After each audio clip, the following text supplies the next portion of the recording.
books, her favorite reads with you as well.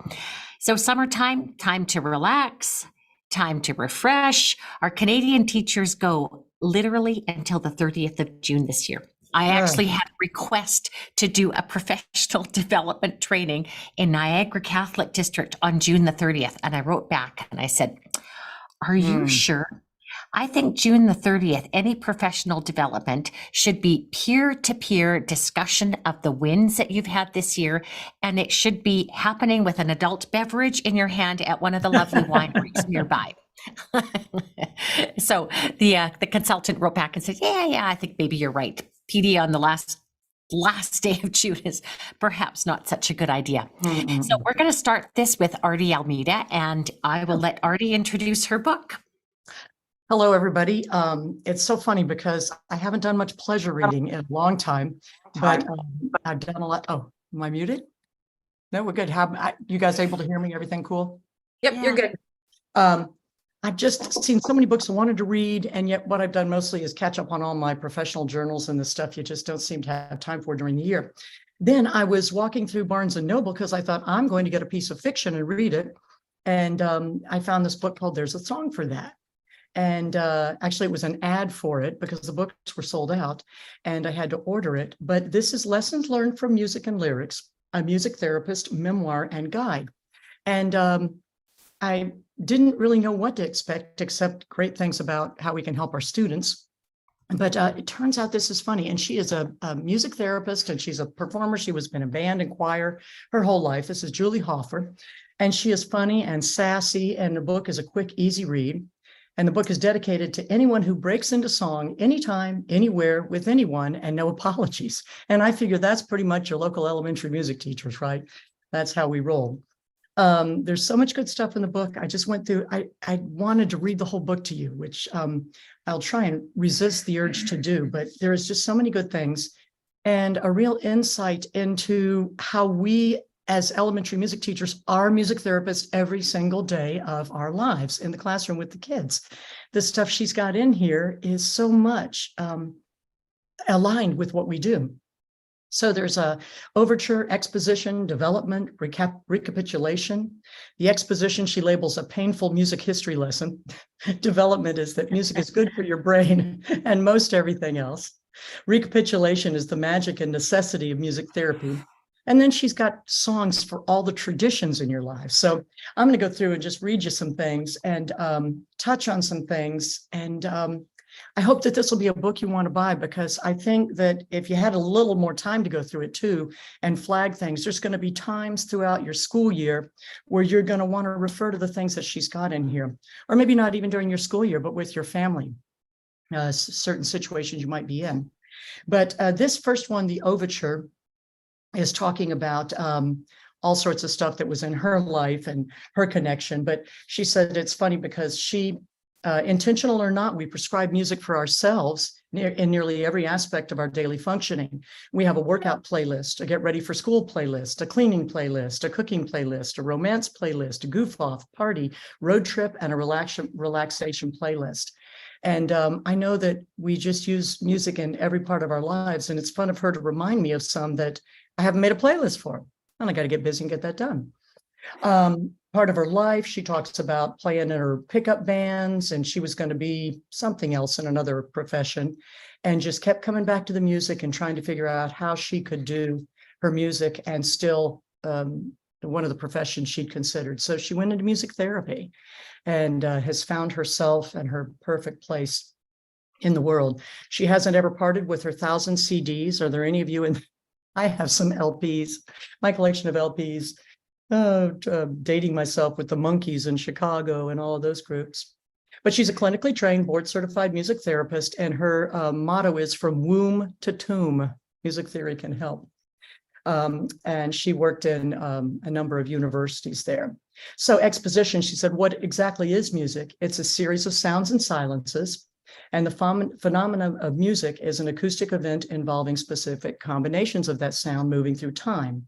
It is a universally cultural aspect of almost all human society, all the different parts of our universe, defining element of worship, ritual, and healing.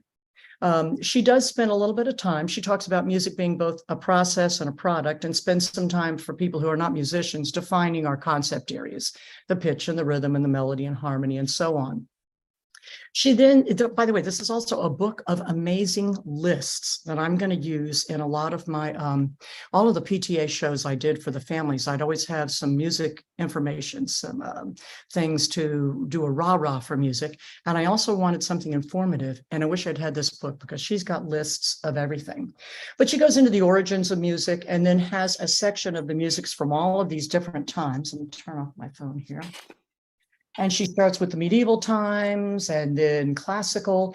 And she goes through, sorry, I went down to classical there. Medieval times, Renaissance times, Baroque. She lists composers in all of these: classical, romantic, 20th century. And of course, there is tons of stuff here. And she has a timeline of what types of things happened all throughout the 20th century. And she goes into opera and when Victoria and Columbia emerged as leaders in the phonograph industry. 12-bar blues appeared in 1914. The first two-sided disc in 1905. Duke Ellington appeared in 23. Country music back in the early 20s. Star Spangled Banner in 1931. Anyhow, she has all these different things that happen in each of these eras with music and where things appeared on the timeline. Talking about the Beatles appearing in 64 with I Want to Hold Your Hand, Tupac Shakur, and then she brings it right up to when COVID hit and people had to become socially connected in completely different ways through music and the losses that so many people felt because they couldn't make music with others. Then she's got classical Broadway composers and other things such as that, and just tons of information that is good for you to have on some list and take some of these little tidbits and put them into your programs. So once I get past that, talk about that. I mean, it's just amazing, the newer times, and she gets into everybody. And I'm really amazed at her studies that she did to provide these lists for us. I love having somebody else make the lists for me. Okay, so we get to the end of the lists, and she said that research indicates that the music of our young childhood, early or high school and early 20s is the music that sticks with us our entire lives. How many of you agree with that? Because I realize that the minute I hear that, I was at Chicago and Earth, Wind and Fire and those kind of times, and I hear that music come on and I'm just like, oh, it doesn't matter what I feel like. It takes me to a great place because I just remember holding those to my heart. And she says, whether do you know what decade is your music, and do you agree with that assessment? You're likely listening to that music through digital means now. And then she goes through a breakdown of those genres. She has a great section in here about women and a nod to the ladies rocking the industry. She starts in the year 1098 with Hildegard of Bingen, and she goes through time with all of these ladies who weren't expected to make any of those kind of contributions, but they did. And she said, even if they managed to acquire a basic music education, women were barred from jobs in the music profession for centuries, also excluded from societies and networks that gave male composers their important contacts and opportunities. A woman's place was in the home, although some young women were encouraged to learn an instrument, to sing or attempt composing. But those accomplishments were only allowed to be displayed for the family. Public exposure was considered shameful. So anyhow, fast forward to the 20th century, sir. Certainly glad that we've got all of these people that have gone ahead of us. They're talking about the challenges for the women in rock, the revolution that happened in the mid-90s. And she said, for the most part, though, the industry emphasis, again, was on the look of the woman performer rather than the music, or a combination of both, with the look often meaning they got the gig or they didn't. It says there's a book called She's a Rebel, The History of Women in Rock and Roll in 2002, and it goes into all the different parts of the rock history there and the implication that women in rock make an impression in spite of the fact that they're female, and lists a lot of these people that went first for us. But they talked about even into those years, the executive suites in the music industry remained male dominated, and women continued to move into other areas of the music business rather than the stage part of it. Then she goes through and talks about all of the women who in each of the generations did stuff. We had the Roots in 1940s and 50s with Big Mama Thornton, Laverne Baker, Etta James, that's a name I'm so familiar with, the Bobettes and the Chantels. girls groups in the 60s. I don't know many of them. The Shangri-Las, I guess I know that, the Ronettes. Then she called it the Revolution time, mid to late 1960s. And if you've been to Broadway recently, please go see the Tina Turner show. Oh my, the Carole King show. There are two amazing Broadway shows about two amazing women who both had a really hard road to hoe, personally, especially, and just did amazing things. So anyhow, the 60s, she's got Tina in there and Janis Joplin. The early to mid 70s, Helen Reddy, Karen Carpenter. Oh, what a loss to the world that was when Karen Carpenter went. What a composer, what a performer. The punk revolution, the post-punk waves, Smile for the Cameras, there were Cyndi Lauper, Whitney Houston, Joan Jett, Madonna, and then step into the futures, the 80s and 90s, Queen Latifah, Salt and Pepper, Suzanne Vega, Enjoy Being a Girl, and I don't know any of the names in there. I'm sorry for that one in the 1990s. New Perspectives and Girl Power for Today. And it's really cute. There's a book, The True Tough Story of Women in Rock, but how they still persevered and walked onto stage and wanted to change everybody's life through the music that they brought. Then she goes through the Mothers of Invention with the narrative of women that were cultural travelers. And it talked about how women's role in the history of pop music is more cyclical than linear, and it can be associated, their music, with social and political trends, and certainly that is true. Second wave of feminism, many more appeared on the stage when women were getting out of the house, not limited by the wife and mother roles, and could have careers and autonomy. Music genres are fluid, but it seemed that jazz, country, folk, and opera were the kindest to women in those first years. However, these other musical traditions accepted women as vocalists, but not as instrumentalists outside of those. I talked about not having to choose between motherhood and being a performer. The Dixie Chicks carried her baby through the third trimester there in the Landslide video. Pink, who brings her family along, entire family, on all of her tours.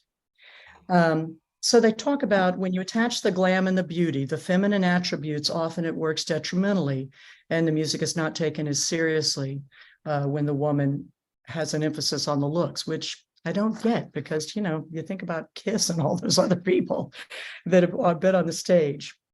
Rock stars are not considered grounded or domestic. They inhabit a male space, and their class and status are to be reckoned with, and there's lots of vice that goes on and things they can get caught up in that are not healthy. And so her question is, why don't the men in music have to contend with this image crap? I assume they do have to a little bit, but it's been hard for the pioneers. So there are several commonalities among women in music, especially with the pioneers and trailblazers in the industry. They have an attitude of determination, a proactive perspective, perseverance, confidence, independence, and establishing and defining their own roles in the industries. Many women now are starting to run their own record labels and retain the rights and profits to their music, which I would have assumed they had all along, but that certainly is not the way it was. Much of the feminist text is now in the music itself. Defiance, sexual revenge, and issues of trauma are all in the lyrics. I don't think I've heard of some of those. I think I need to look a few of those up on a night that I might be feeling grumpy. She plays in a band full-time still, and they're all a bunch of old farts, and they enjoy being with each other, and they've been together for years and years and years. Then she has the whole thing of music with the brain and music's effect on the brain and neuroplasticity, the big word. I don't know what proprioception is. She had a word I didn't know. But she said that the musical experience is a behavior which involves both making and receiving music. This comprises listening, performance, improvisation, composition, and it's multifaceted, involving motor skills, proprioception, I gotta look that up, I meant to for you, kinesthetics, sensory integration, emotional memory, intellect, and creativity. And there is a lot going on there. You get to have some chemicals in your life. If you don't do drugs, I don't do drugs, but here's what you can do. You can hack these happy chemicals through music. Dopamine, which is your reward chemical.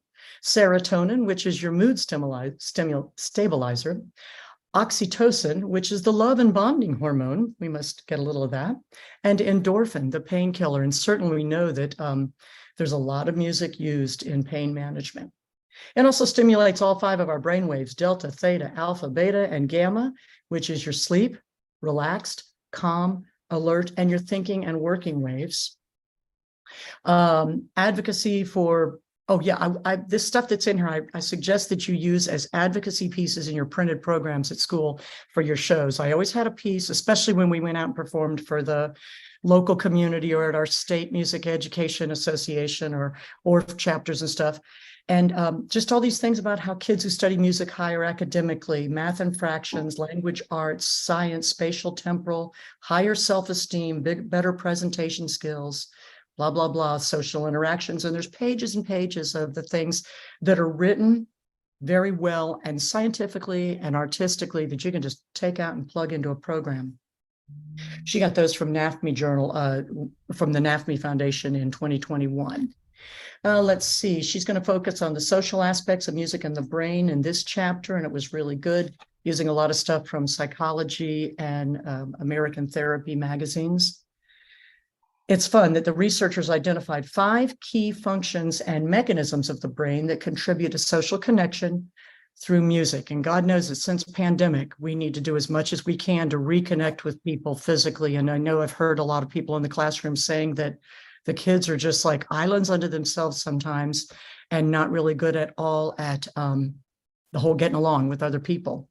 So the things that they've found that are functions of the brain that social connection through music helps with is the empathy circuits, sorry about that. The empathy circuits helps us tune into how other people are feeling. The oxytocin secretion, which helps us feel bonded with others. Rewards and motivation, the dopamine release, sense of pleasure. Language structures, because music dialogue involves language structures in the brain. And the cortisol decrease, getting rid of your stress, decreasing your stress. All these authors in these scientific journals concluded that music is a powerful tool that can bring individuals together, promote empathy, communication, and heal social divisions. She talks about weekly music making for 6 busy adults, and they had case studies of people who had issues of one kind or another, mental or physical, and just listed their little journeys and what type of music they used and the things that they did to help them.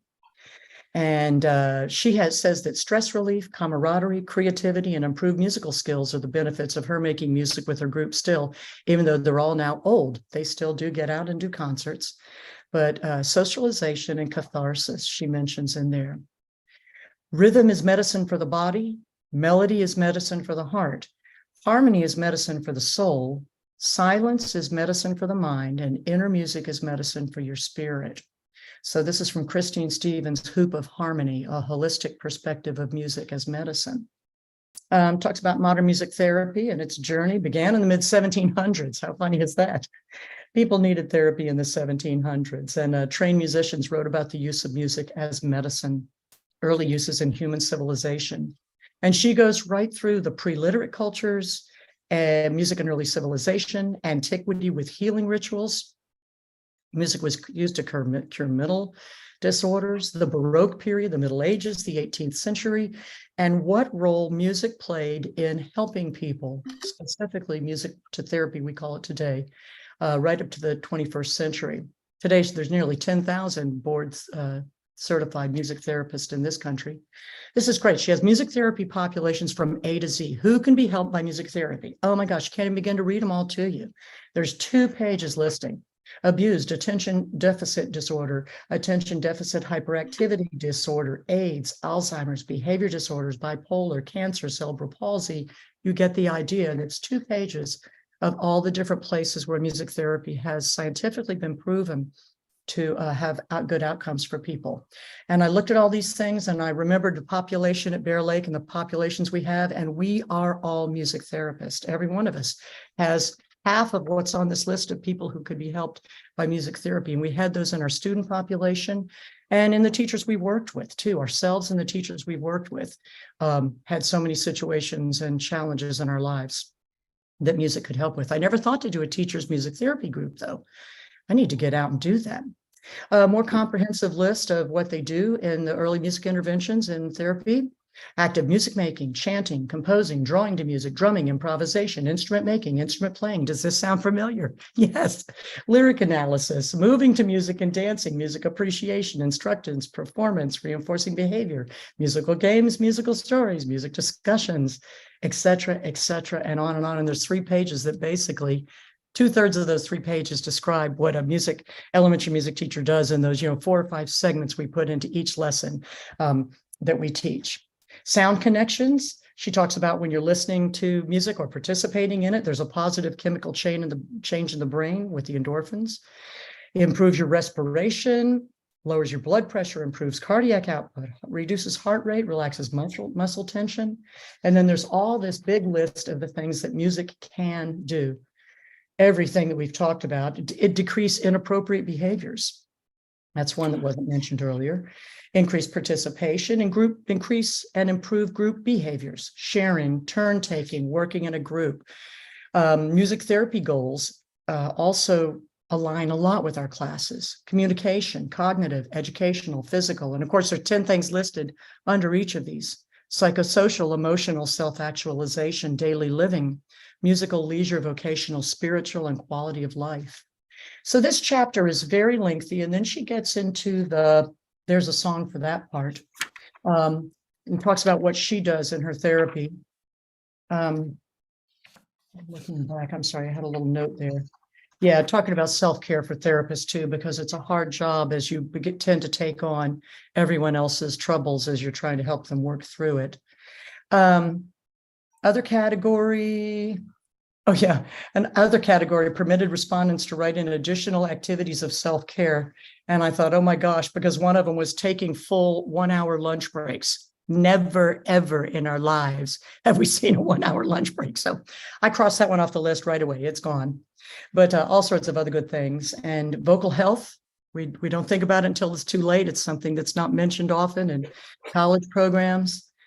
Making music outside of work, which I have not taken the time to do, and I need to. And then there's lots of quotes from people who talk about music making and what it did in their lives, whether they're professionals or people just playing at home, playing the piano or their instrument and enjoying themselves. All of the last sections, they all have musical names, but she talks about the benefits of drumming, and they're just amazing, not just the health, but the mental health benefits of them. She does drum circles, and she talks about the different parts of the brain that are affected by drumming, and especially drumming in a group. Your frontal lobe, your temporal lobe, brainstem, parietal lobe, occipital lobe, cerebellum, and what those things do, what processes and controls in the body those affect. Then I just love this section. It says there's a song for that tradition. Let me go back to the index because I'm not going to be able to read much of this. I know it's time for me to move on, but this is great. There are pages and pages of music for you. The first one is called There's a Song for That Tradition. The next one is There's a Song for That Emotion. There's a song for that memory. There's a song for that person, capitalized. There's a song for that occasion. And she has sought out songs whose lyrics are good for all of these different things. The traditions include authority, beliefs, conventions, rites of passage, pastimes, baptisms, Saturday brunch, values, weekly traditions, and goes through the different songs and lists them. Not only that, but okay, then there's songs for emotions, and the emotions she addresses with her list of songs are joy and happiness, anger, sadness, shame, surprise, fear, disgust, and boredom. And then she goes and has you list your songs that you would put in that match, align with each of these emotions that you feel. So you have something written down you can do. Positive actions to help you manage your emotions. It's being kind to others, open and accepting, mindful, good movies, books, or games, engaging in the arts. I joined a hiking group during the pandemic, and even in the woods, we wore masks for the first couple of years. But it was so nice just to be around people and holler at them through your mask and walk through the woods and be safe, because as a woman, I don't feel safe on hikes by myself or even just one other person. So that was one of my healing happinesses during the pandemic. Okay, going to go on quickly. There's a song for that memory, things you've been through. And she gives you songs that according to whether it was happy memory or sad memory, and she lists tons of things where you could use it. She's got lists and lists and lists of this. songs for that. She's got songs for mindfulness and positivity. And it's from oldies to brand new. And like Israel Kamakawole, sorry, I can't say his name very well, Over the Rainbow, just things that we know and love, and some we haven't heard that we need to get out. She has songs associated with behavior, hope, and change, songs associated with depression, songs associated with self-acceptance, self-love. You get the idea. Now, she's got songs for that person, whether there's someone you love, she has songs for terminally ill, and she helps her patients write songs for themselves or their family when they're at the end of life journey. Really neat stuff in here. And lots of the people said that she could publish those, and reading them is very touching. Very strong power and strength she's given these people through music to be able to write this down and face what's coming. And then songs for occasions, you name it, she's got it. And then about ready to wrap it up here. Singing offers multiple benefits and can lower your stress levels, alleviate grief, mental alertness, decrease depression. But she talks about taking care of your voice, which is too late for me. Nobody told me about taking care of my voice. And my voice now is this ridiculously low tenor. She talks about connecting to yourself. And then she's got all sorts of songs that her patient wrote. And then in the finale, and she just has all these great quotes she's found. I saw this in a meme. She says, when the world gets to be too much, when life gets too hard, play more music, listen to more music, practice more music, write more music, just get lost in the music for a while. And she doesn't know who wrote it, so there's no attribution. So this is a book that I think would drive our relationships with other people, our relationship with music, and also in a classroom that gives us empathy and options for our kids, especially coming out of the pandemic. So this is Julie Hoffer, Lessons Learned from Music and Lyrics, a music therapist memoir and guide called There's a Song for That. And it's a big book of lists and then all the scientific and emotional explanations of them. Thanks for listening. I loved it. I loved it so much. Thank you, Artie. Okay, Janae, you're up next with your first pick. Awesome. So I came across this book kind of by happenstance because I attended the 2021 AOSA Professional Development Conference, and there was a volume 2 out. So when I bought volume 2, I said, well, where's volume 1? And they just kind of looked at me kind of strange. I was like, what do you mean volume 1? And I said, I'm going to need volume 1 before I read volume 2. So luckily, about a month or so later, I found it. And it is Carl Orff's Text on Theory and Practice of Orff Schulwerk. I just completed my level 3 last summer, and I just want to know all the things about Orff. And this book is chock full of it. A unique thing about this book, it is in English and German. Oh boy. So it is side by side English and German. So there are a plethora of articles by Kate Mann, Orff, Dorothy Gunther, who ran the Gunther Schule in the 20s up to the 40s. William Keller, Orff, Werner Thomas, Herman Regner, Barbara Hasselbeck. So it's just chock full of just different essays. And when I start reading things like this, I start posting things. So Orff liked to describe the Schulwerk as a wildflower. And that's a really important part of the Schulwerk. You know, it is never conclusive and settled, but always developing, always growing, always flowing. And that came from Carl Orff himself. I know you can't read it from this, but it's on page 134. And then you could read it in German on the next page too, if you really wanted to. It talks about how, that was just one of the articles. Another one by Orff, or maybe it's the same one, probably different, says that elemental music in the primary school should not be installed as a subsidiary subject, but as something fundamental to all other subjects. What a concept. How music, can be infiltrated through everything else. It is rather a question of developing the whole personality. Another one, just another amazing gem. Everything that a child of this age experiences, everything in him has been awakened and nurtured, is a determining factor for the whole of his life. Much can be destroyed at this age that can never be regained. Much can remain undeveloped that can never be reclaimed. So it is in our best interest to give our students the very best that we possibly can. The challenge is clear. Elemental music has to be included in the training of teachers as a central subject, not amongst other subjects. The realization of this aim is its effect on schools will take some decades. Everyone can learn elemental music, but those who want to teach, especially those in primary schools, must learn it unconditionally. Those who cannot understand elemental music and to whom it is alien cannot turn the page. Be teachers of the young, since essential qualifications are missing. Only when primary schools have laid the foundation can the secondary schools build up a successful music education. And most of us as elementary music teachers already know that. It's so important that we lay that foundation. And basically, Carl Orff ended this by saying, I've done my part, now go do yours. So when you see history right here in a book like this, it's chock full of things that just make you go, oh my gosh, I have got to give my kids the absolute best. And a segue kind of going into my next book later, this is by Rudolf Nykren, who was a director of the Orff Institute in the early 2000s. Playtime is the starting point.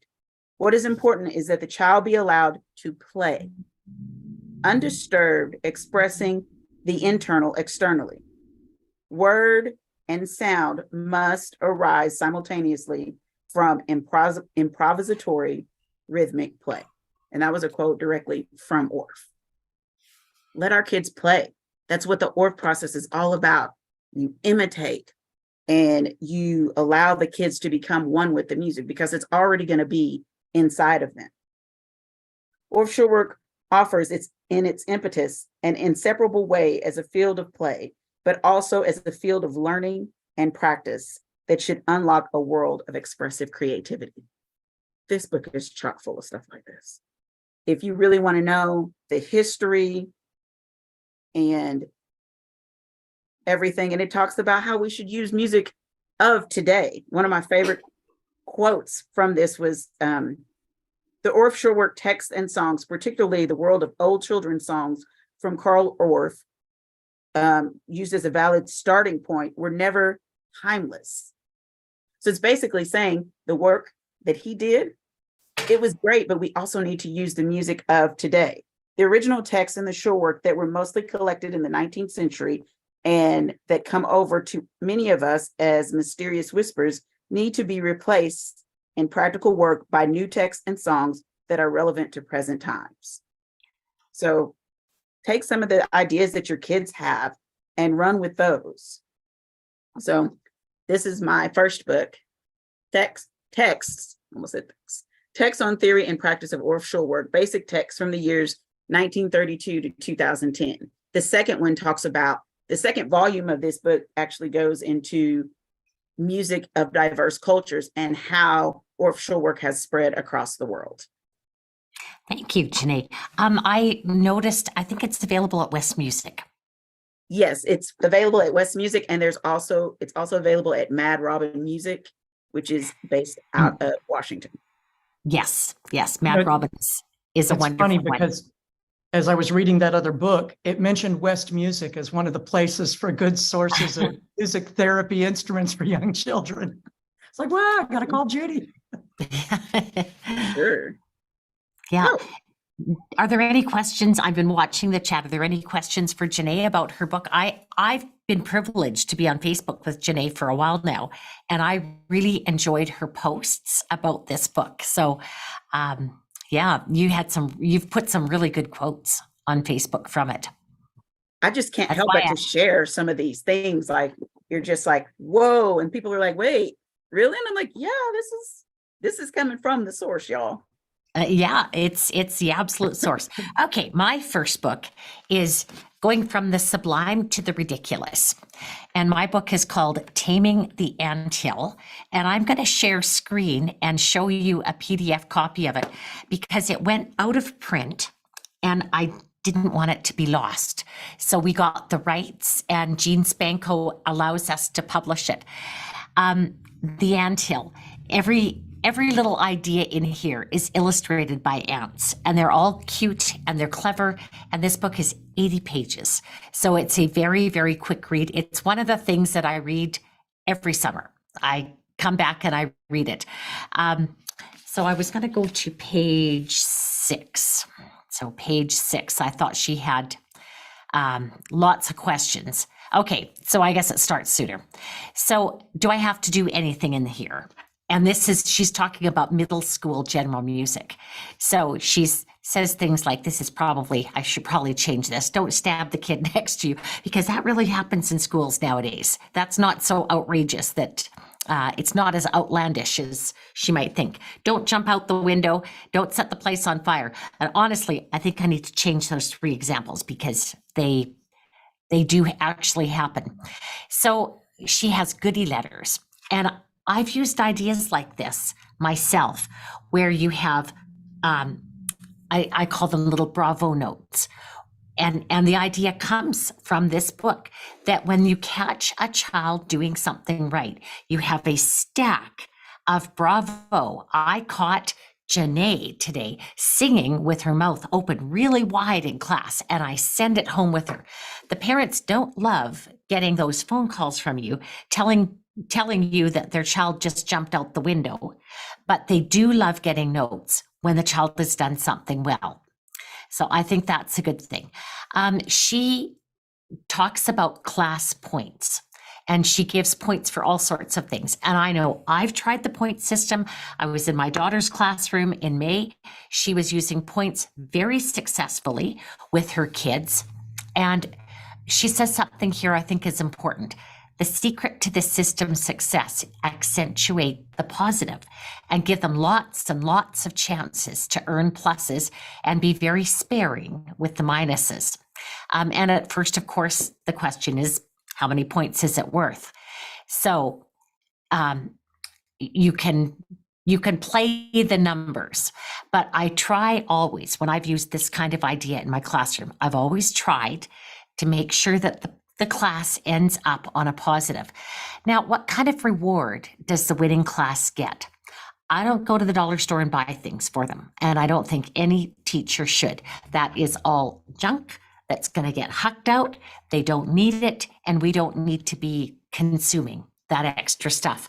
What I've always done for my reward days is a request day. And basically, they can request any activity that they've done in the past school year. Sometimes they remember things that they've done from years before. We put them up on the board and we go through all of those activities in the class. Sometimes I will let them vote on what is their favorite. So we make sure that we do the number 1. Voting always takes time. They have to vote with their eyes shut. And sometimes I just say, to heck with it, we're just going to go through the list and do as much as we can. But the idea of giving a request day as a class reward is good. 1, costs me nothing. 2, it's really, really good review for the kids. And 3, it tells you what the kids remember from music class and what they really enjoy doing. So ways to earn class points in this book. She suggests up to 10 points for a song. Set your own criteria. If you've got an ornery grade 6 class and they don't want to sing, tell them, I am going to give you 10 points today if I hear everybody singing with lots and lots of energy.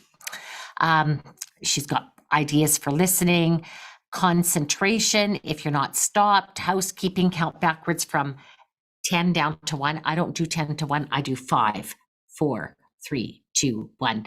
And that works. She calls it quickie drills. I don't think I would. I think I would call it quick drills, where you basically drill kids on concepts studied during the period, offer 1 class point for each correct answer. So if the class hasn't done all that well that day, here's a way to make up the points. So they end the class on a positive note. And what my daughter does in her classroom, she has a keyboard, and she moves the kids along the keyboard according to how many points they have. She has a magnet for each class. And when they get to, she has her kids, this year she had her kids 3 times a week. So she would move the kids along, and then they had their reward day. I think her reward was YouTube videos. So you can do whatever you want. But there's just some really honest and authentic ideas in this book, Taming the Anthill. I think it's really great. I wanted to follow up on something Artie said about being lifelong music makers. And I share this photo with you. This is our senior citizens recorder group. I'm the youngest in it by far, and I qualify for my pension now. Beside me is Helga, who is 87, and she learned to play the recorder in East Germany. She went to a conservatory and she took private lessons starting when she was 11. So she has played the recorder for 76 years. It just blows me away.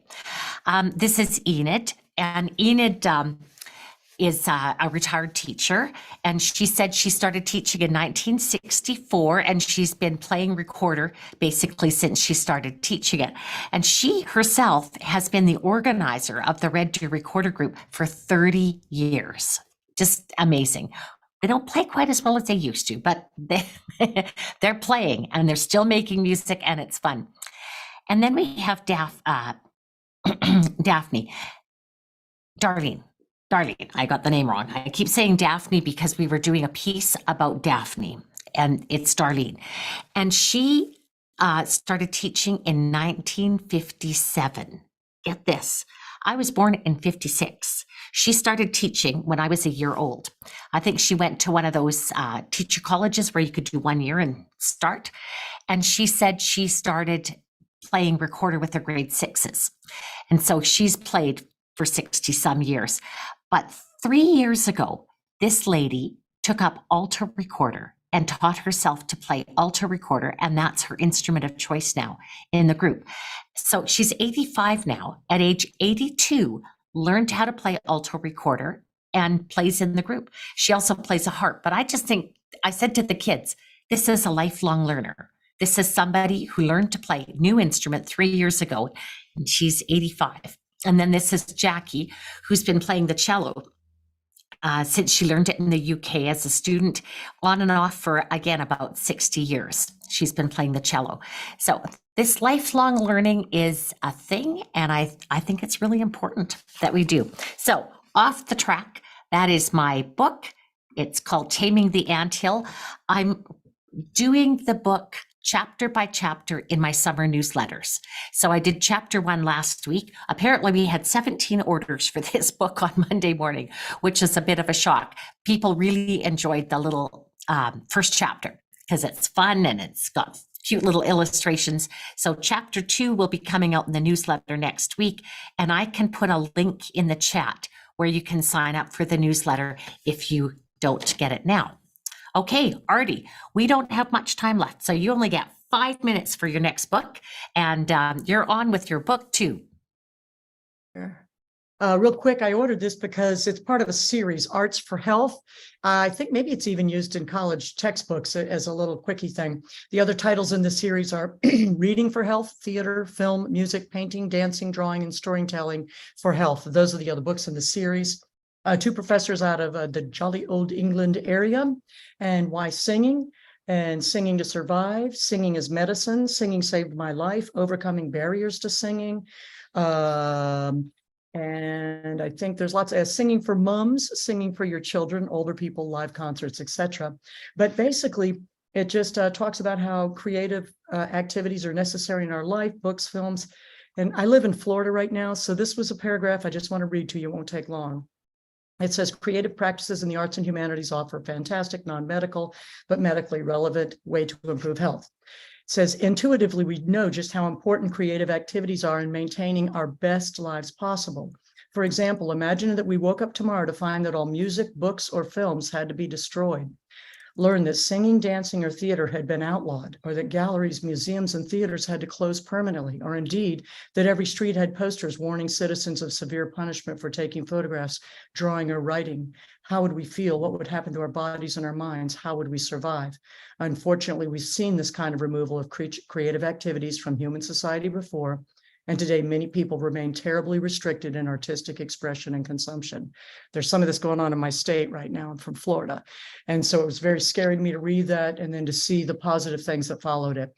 And they talk about the pandemic, how much it divided people, how people found ways to persevere, and they went out on their balconies and they sang and they did everything because it's at the hearts of their lives.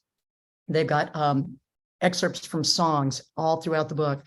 How many times must the cannonballs fly before they're forever banned? The answer, my friend, is blowing in the wind. The answer is blowing in the wind. All of the songs we grew up with, if you're an old fart like me, they quote lots of songs from old and new, but many of my old friends. Another thing in here was about a lady with EDS, a physical disorder that basically just takes your mobility and it takes it quickly, and how she went in to sing the Britain at her church for Christmas Eve, didn't think she was going to be able to get through it. And by the time they got on the stage and were singing just for a few moments, her pain was gone. It was only gone temporarily, but it lifted her pain. So this is two professors that have done amazing studies about many, many things and how to remove barriers from singing, talking about there's obviously an idea about the arts being elitist. In sports, they don't have any difficulty at all recognizing the difference between a knockabout game, they're British, and the Premier League players. They recognize this is a professional game and something they can be involved with on a Sunday morning, that there's the professional game and something they can be involved with on a Sunday morning. If we could get to the same position in the arts, we would be well placed. Arts and culture is just something that's parts of life rather than something which is over there and separate on a stage. Great book, two professors, quite British talking in here. And it just was I haven't read the whole thing, but I breezed through it and it's got lots of good stuff. Lots of the health stuff that's like from the other book, but just lots of good things. And I don't know if you guys know me, but those of you that do, who've been at Artie and Denise before and helped me sway back and forth and sing and cry. The last song they refer to in here is ABBA. Thank you for the music, the songs we're singing. Join in, everybody. Thanks for all the joy they're bringing. Who can live without it? I ask in all honesty. What would life be without a song or chance? What are we? So I say, everybody, thank you for the music, for giving it to me and you. That's a great book and great song, Artie. I love that Thank song. you. I had to put it in because I saw it at the end of the book. I was like, it's meant to be. I must ignore my ugly voice and just sing it for people because singing is good therapy, even if you're a tenor in an alto's body. I'm in voice therapy right now and I'm getting my voice back. It's wonderful. It's very exciting to actually have a few notes in head voices. It's lovely. Yeah, but okay, I get to sing Janae, with the men in the tenor section. you gave us some hints about your book number 2. Yes, this one is called The Playful Life. And back in August of 2020, I helped found a book study that we have been going almost 3 years now. And we actually started with The Playful Classroom, also by Julie and Jed Derryberry. They are from South Carolina and they are an absolute hoot. But this is the newest of the book, and we're actually doing this in our book study right now, and we'll finish it up next week. But The Playful Life talks about how you can have more power of play in your everyday. And it has like 6 sections. The first section talks about meaning. What does it mean to have a playful life? So he talks about defining play as a behavior, play as a mindset, and cultivating that playful mindset. And then it takes you back. Like, what did you learn from playing? The cognitive benefits of play, the social emotional benefits of play, and the physical benefits of play, and what your play personalities are. And so there are several play personalities that they talk about. Are you a director, an explorer, a joker, a competitor, a kinesthethy, somebody that likes to move? They just kind of made up that word. Creator, storyteller, or a collector. And then it describes each one of those where you can decide, hey, well, maybe I fit into one of these. And actually, you probably fit into more than one, because it gives you this really great play personality type quiz. And so it's like, well, what do we do with that? And you go into the mind, and it talks about the biological predilection. This is your brain, and this is your brain on play and different playful habits. Then it talks about mistakes that we make. And it also refers to how mistakes can be excuses sometimes, in that we don't always want to step out of our comfort zone and actually take some time and play. There's so much. I write in here a lot, but That's a huge advantage to having a hard copy book. Because yes, my second book is on my iPad and I can't write on it. I could highlight it, but it's hard. yeah, I've read some. I personally prefer these books that are where you can write in them, but it talks about mistakes and fear. And Jed loves to draw, so he draws these little great pictures.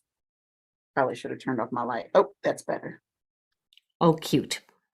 So that it, he likes to doodle and show different things. Should I stay or should I go? If I go there, will I be trouble? And if I stay, and it also talks a little bit about brains and things that we think about. And this was the chapter on excuses or mistakes. Overcoming our excuses to avoid change in our daily routines and real life challenges is crucial to developing a playful life. Elimination of excuses is a must. So all those things that we think that I shouldn't do that, let them go, so that you can get rid of that fear and just go and do the things. And we make excuses because we're in our comfort zone. We doubt ourselves. We just want to maintain the status quo. And, how many of those things affect us every day when we can just step out and do what we need to do? And then if it's not enough, he actually talks about, or they both talk about, growing and playing with friends and playing in your community. And with that, they also talk about mojo. And not just from Julie and Jed's perspective, but also from the perspective of several different people. That section 5 was about movement. But in section 6, mojo, they start naming off different people that they've interviewed. And one of which was a friend of mine that I knew in high school and college. We actually went to rival high schools. We attended the same college. And it was my friend Tina Arenas. There it goes. She's on page 218. I know my camera's not flipped, but it's interesting because she lives in Dubai now, and she teaches over there, and she's got her Instagram and Facebook pop up for play. And so they talk to different people about play, and they wrapped up this book with how to play, how you can play alone, how you can play with friends or family, how you can play with strangers, and how you can play as a community. And that's kind of what we'll be talking about in our book study this week on Thursday nights, playing alone or playing with friends and family, and play and ponder. And another unique thing about their book is they have Southernisms and their meanings in the back. So for all those people that are like, what is he talking about? So like one of the fun Southernisms, mule wants a pickle patch. This isn't something we say regularly, but it is a colorful and paints a pretty picture. Don't y'all think that a mule would want a pickle patch? Certainly he'd love it, right? Exaggerated speech is part of who we are. Roll with it. So in each little section, it gives the different meanings. So this is a playful life. And if you want a more playful life, check it out. It's pretty awesome. Nice. Looks like a great book. And actually, play is mentioned in my final pick. So my final pick is Music and Literacy Connection by Dee Hansen, Elaine Bernstorff, and Gail Stuber. I think Dee Hansen has done most of the work. But again, I wish I had a hard copy because I think it would be formatted better and I could make better notes.